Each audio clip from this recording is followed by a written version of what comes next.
স্বামী বিবেকানন্দের স্বদেশ মন্ত্র ও দেশভক্তির উপর কয়েকটি বাণী আজ আমি আপনাদের সামনে তুলে ধরার চেষ্টা করছি। স্বামীজি বলেছেন, প্রথমে তোমাদের স্বদেশকেই ভালোবাসতে শিখতে হবে, তবেই তোমরা মানব জাতিকে ভালোবাসতে পারবে। যে জাতি তার স্বদেশকে ভালোবাসে না, তার মুক্তি কখনোই সম্ভব নয়। তিনি বলেছেন, নিজের মাতৃভূমির জন্য সর্বস্ব ত্যাগ করো, এটাই শ্রেষ্ঠ তপস্যা।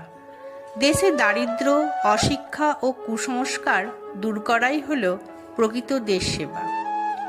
আমি চাই লৌহ কঠিন মানুষ যারা জাতিকে গড়ে তুলবে। শরীর যদি নষ্ট হয় হোক, স্বদেশ সেবার কাজে নিযুক্ত হও। স্বামীজি বলেছেন, স্বদেশ ভক্তি হলো এক প্রকার যোগ সাধনা। শিক্ষা, শক্তি আর আত্মবিশ্বাস এগুলোই দেশের মুক্তির একমাত্র উপায়। দেশ গড়ার জন্য দরিদ্রদের সেবা করো, ওদের মধ্যেই ভগবান আছেন।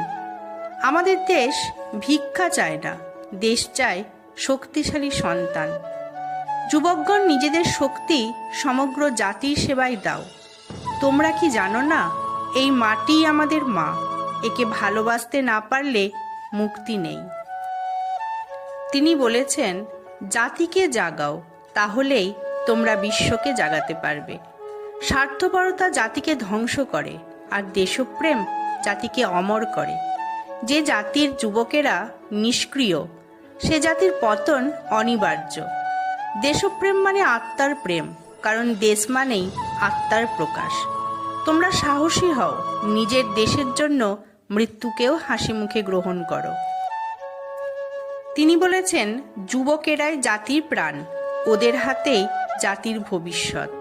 ভিক্ষা করে নয়, পরিশ্রম ও জ্ঞান দিয়ে দেশকে গড়তে হবে।